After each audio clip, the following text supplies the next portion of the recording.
urgently about the stuff that you're getting into now, which is small caps, which is what people want to hear about. Do you think in this kind of environment, small caps will end up beating large cap blue chips hands down? Your fund is going to be largely a small cap fund, right? Yeah, no, the fund is different. Fund cannot do only small cap, because I've always believed this. Investing in small caps is like joining the mafia, right? It's very easy to enter, but it's impossible to exit.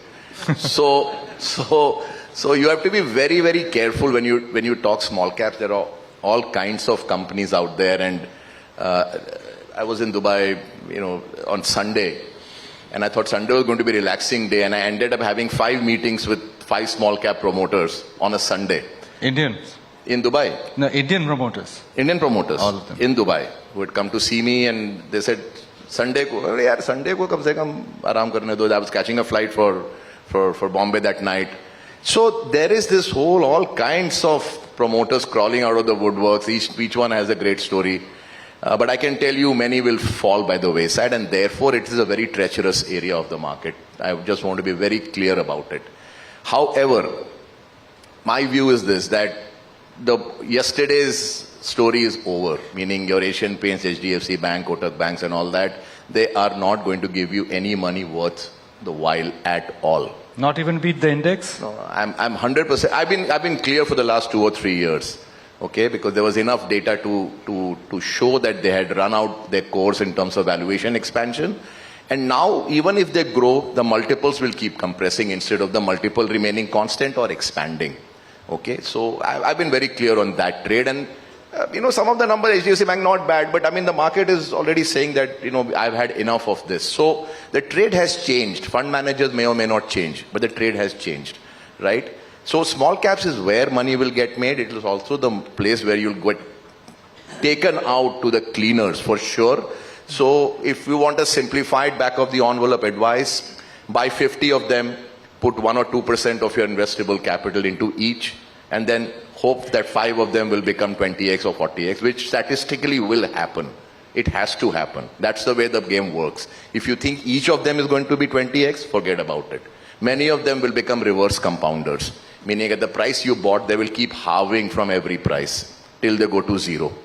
And you will see that happening. But I just wanted to add to what Nikhil was saying, and the venture capital ecosystem has distorted the whole spectrum of IPOs, of valuations, everything. And we saw that story 22 years back in the dot-com boom as well.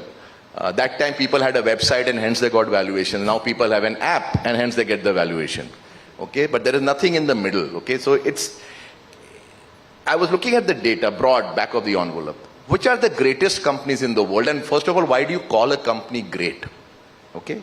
In my view, there is only one metric that defines a company's greatness. Sustained long-term returns to shareholders. You can make money, lose money, free cash flow, not free cash flow, ROE. Nobody really gives a damn. Agar 10-20 saal mein you compounded 20% plus, you consider it a great company. Now look at the history. Apple listed in 1985.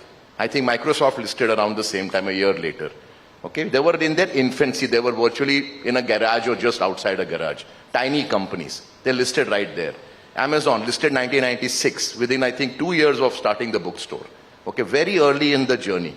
Infosys listed 1994, almost like it was still a startup in every sense of the word.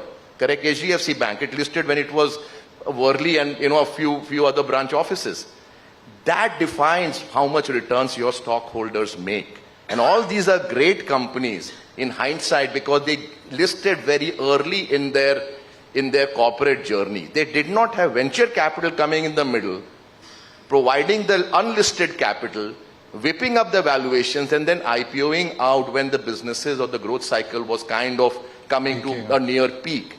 And they distorted the entire return spectrum by capturing the return from start to the midpoint for themselves, and then leaving the stock market, the IPO market, to fend for itself by listing those companies when they've already more or less sucked the juice out of the returns of those companies. So my view is that small cap investing, I am saying to every promoter who's got a good business model, please list as early as possible. Let the retail be your venture capitalist. In which case they will lose money in some, But the 2050 Xers will come out of those, because what is being taken away by the VCs should now come to the retail investor.